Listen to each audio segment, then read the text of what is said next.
Bihar election खत्म हुए तो एग्जिट पोल्स आना शुरू हो गए। इंडियन अलायंस और एनडीए दोनों के बीच मुकाबला है, किसकी हुकूमत बनेगी, सबसे बड़ा सवाल ये। इंडिया अलायंस का दबदबा है और इंडिया अलायंस कम से कम 100 तेजस्वी यादव जो है अगले चीफ मिनिस्टर। बिहार इलेक्शन खत्म हुए तो एग्जिट पोल्स आना शुरू हो गए। अलग अलग चैनल्स ने अलग अलग राय दी है। किसी ने आरजेडी को जिताया है, किसी ने जेडी को जिताया है। अगर कुल मिला के देखा जाए तो महागठबंधन यानी इंडियन अलायंस और एनडीए दोनों के बीच मुकाबला है, किसकी हुकूमत बनेगी, सबसे बड़ा सवाल ये है।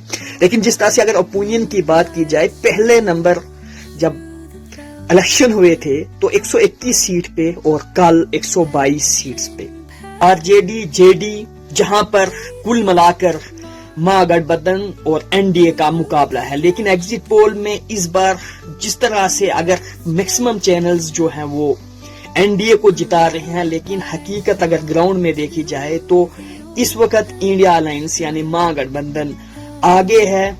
फर्स्ट फेज में भी 70% और सेकंड फेज में 55% बता रहे हैं। जो अगर रियल सोर्स ग्राउंड लेवल पे अगर देखा जाए तो यहाँ पर साफ साफ तेजस्वी यादव जो है अगले चीफ मिनिस्टर बनते हुए दिखाई दे रहे हैं बिहार से, क्योंकि बिहार में इस वक्त इंडिया अलायंस का दबदबा है और इंडिया अलायंस कम से कम 130 से 145 सीट्स के बीच में जाता हुआ दिखाई दे रहा है। और वहीं पर अगर देखा जाए एनडीए तो एनडीए 95 से 103 सीट के बीच में दिखाई दे रहा है। तो यहाँ पर अगर देखा जाए तो एक बहुत बड़ा बदलाव, जहां पर Tejashwi Yadav as chief minister नजर आ रहे हैं। अब जो एक्चुअल रिजल्ट क्या होगा वो 14 को उस पर मोहर लग जाएगी। लेकिन फिलहाल ये एग्जिट पोल और ओपिनियन पोल है जिसके बिना पर महागठबंधन जो है वो सरकार बनाते हुए दिखाई दे रही है बिहार में।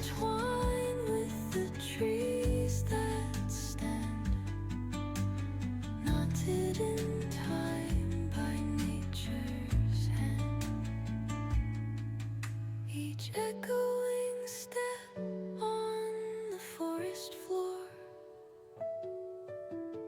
opens a world through an ancient